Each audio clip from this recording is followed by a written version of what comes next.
Hello. Welcome. And एक बार फिर आपका मेरे चैनल पे स्वागत है। Welcome back to Eloquent English Enterprise. And today I'm back with the continuation of the same series which I have been posting earlier। जो मैंने पहले की एक सीरीज बनाई है, अंग्रेजी को हम कैसे जल्दी से जल्दी मास्टर कर सकते हैं बिना किसी टाइम लिमिट के। उसी सीरीज में एक और कड़ी लेकर आज मैं आपके सामने प्रस्तुत हुई हूँ। तो बस सीधे चलते हैं अपने प्रेजेंटेशन की तरफ। छोटा सा है, ज्यादा वक्त नहीं लगेगा। तो आज कोई स्वागत वगैरह भी नहीं। तो आज मैं आपको फर्स्ट वीक में आप कैसे अपने आप को इस चीज के लिए प्रिपेयर कर सकते हैं, आप कैसे तैयारी कर सकते हैं। तो आज आपको मैं पहले हफ्ते का बताऊंगी कि आप वॉइस नोट्स किस तरह से प्रिपेयर करें। तो सबसे पहली बात यह है कि आप हर रोज कम से कम 10 या 15 मिनट, जब भी आपको समय हो, सुबह दोपहर शाम, जब भी आपको समय मिले, तो ये जो चीजें मैं आपको बता रही हूँ इसको कम से कम 10-15 मिनट के लिए जरूर प्रैक्टिस करें। इसका अभ्यास अवश्य करें, क्योंकि ये बहुत जरूरी है अपने वॉइस की रिकॉर्डिंग। ये पुराना वाला टेप रिकॉर्डर है, अब तो होते ही नहीं, अब तो सारा कुछ मोबाइल पे रिकॉर्ड होता है। आपने भी मोबाइल पर ही रिकॉर्ड करना है, क्योंकि सारे मोबाइल्स में वॉइस रिकॉर्डर्स होते हैं। लेकिन सबसे इम्पोर्टेंट बात यह है कि thinking in English is the habit, and the more you do it the more natural it becomes. अंग्रेजी में सोचना एक स्वाभाविक आदत है, और आप इसको जितना अभ्यास करेंगे, आप जितना अधिक ऐसा करेंगे, ये उतना ही स्वाभाविक होता जाएगा। तो पहले पहले हफ्ते में start small and get comfortable. छोटी सी शुरुआत करें और सहज रहें। कैसे? पहले दिन आपको क्या करना है, आपके आसपास जो भी वस्तुएं हैं उनके नाम अंग्रेजी में याद करने की कोशिश करनी है, जैसे चेयर, वाटर, फोन, डोर इत्यादि। आपके आसपास की जो वस्तुएं हैं उनके नाम अंग्रेजी में बताएं या याद करने की कोशिश करें। कुछ भी हो सकता है, बुक यानी किताब, कुत्ता यानी डॉग, बिल्ली यानी कैट। तो जो भी आपको दिख रहा है, 10-15 वस्तुएं, उनके अंग्रेजी में नाम याद करें और फिर उनको अपनी भाषा में आप उनको रिकॉर्ड करें। दूसरे दिन describe your room in 5 sentences mentally in English. अपने कमरे का वर्णन अंग्रेजी के 5 वाक्यों में करें। ये दूसरे दिन का अभ्यास है। तीसरे दिन think about your morning routine in English. सुबह आप क्या करते हैं, आपकी सुबह की दिनचर्या क्या है, उसके बारे में अंग्रेजी में सोचें। और जब आप सोच लें, अच्छी तरह आपको कॉन्फिडेंस आ जाए, तब आप उसको रिकॉर्ड करें। केवल 5 वाक्य, ज्यादा लंबे नहीं, और अपने फोन पर, और फिर उसको सुने। अगर आपको लगे कि ठीक नहीं है, उसको दोबारा रिकॉर्ड करें। चौथे दिन look outside and describe the weather and people you see. आप अपने घर से बाहर देखें, खिड़की के बाहर देखें, और कैसा मौसम है और जो लोग आपको बाहर दिख रहे हैं उनका वर्णन अपने मन में करें, और फिर बिना देखे उसको रिकॉर्ड करें। पांचवें दिन फिर वही start small and get comfortable. छोटी शुरुआत करें और सहज रहें।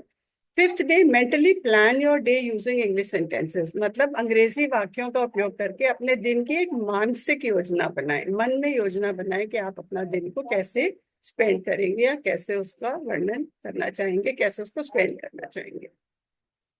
नेक्स्ट, छठे दिन talk to yourself in the mirror for 2 minutes about your hobbies. आप किसी आईने, किसी बड़े शीशे के सामने खड़े हो जाइए और किसी भी अपने शौक के बारे में 2 मिनट तक खुद से बात करें। मुझे बागवानी बहुत पसंद है, मैंने एक छोटा सा बाग लगाया है। सॉरी, उसमें फूल भी हैं, फल भी हैं, सब्जियां भी हैं।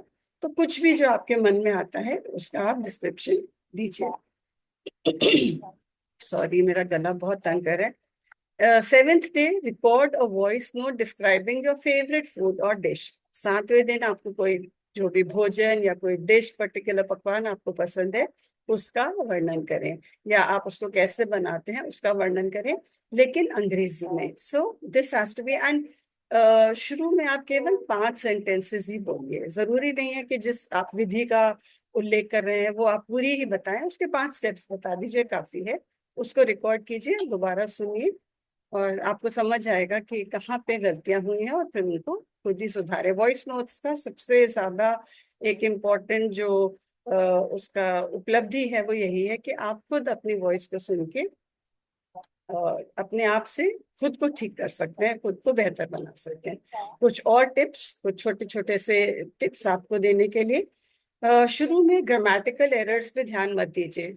लाइक कई बार हम बोल सकते हैं कि I didn't slept last night, कोई बात नहीं, सही होता है I didn't sleep last night, but अगर ऐसी कोई गलती होती है कोई बात नहीं, आपको पहले फ्लुएंसी पे ध्यान देना है। So don't worry about grammatical errors, व्याकरण की गलतियों की चिंता ना करें। बी कंसिस्टेंट, मतलब नियमित रहें, because a little practice every day is better than a lot of practice just once a week.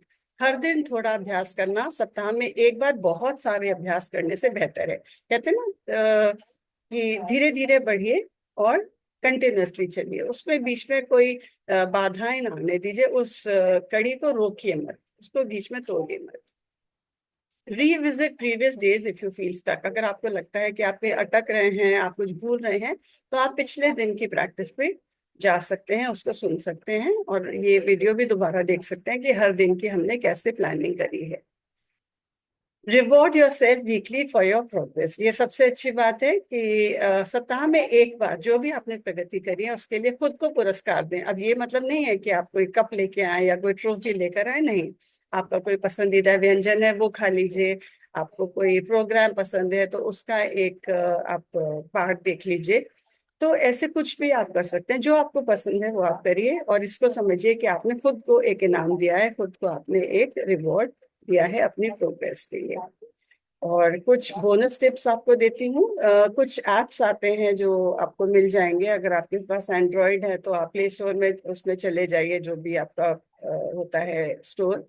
और अगर आपके पास एप्पल आईफोन वगैरह है तो आप उसके प्ले स्टोर पे या एप्पल स्टोर पे जा सकते हैं और गूगल कीप को आप डाउनलोड कर सकते हैं, या सिंपली आपके फोन में जो भी वॉइस रिकॉर्डर है, आप फटाफट जब भी आपके मन में कोई बात आती है तो उसको फौरन ही इंग्लिश में रिकॉर्ड कर लीजिए। So you can use apps like Google Keep और voice recorder for quick English thoughts, and also watch English videos with subtitles to improve your thinking and vocabulary। अगर आप अंग्रेजी धारावाहिक या कोई फिल्म जिसके अंदर सबटाइटल्स दिए हुए हैं, उपशीर्षक दिए हुए हैं, तो अपनी सोच शब्दावली को बेहतर बनाने के लिए ऐसे अंग्रेजी वीडियो या फिल्में जरूर देखने की कोशिश करें। थोड़ा सा देखिए, पूरी फिल्म देखने की जरूरत नहीं है, आपको सिर्फ अपने मन को एक जगह स्थिर करना है और कंसंट्रेट करना है। तो आज के लिए बस इतना ही। आप पहले वीक में ये सब प्रैक्टिस कीजिए, आई एम श्योर आपको उससे काफी फायदा होगा, आपको लगेगा कि आप प्रोग्रेस कर रहे हैं। और सेकेंड वीक में क्या करना है वो मैं आपको अगले जो भी बृहस्पतिवार होगा, I will speak to you about this on next Thursday. So finish up this week, in the meantime I will upload something in English, something interesting. जब तक आप लोग ये एक वीक की प्रैक्टिस कर रहे हैं तब तक मैं कुछ अंग्रेजी के अपने स्टूडेंट्स के लिए और टीचर्स के लिए एक दो वीडियोस बीच में बना के पोस्ट करूंगी। और थर्सडे को इसी कड़ी का, इसी सीरीज का एक और कड़ी आपके सामने लेकर आऊंगी। तब तक के लिए धन्यवाद, आपका दिन शुभ हो, have a very nice and happy day ahead. Bye bye, take care.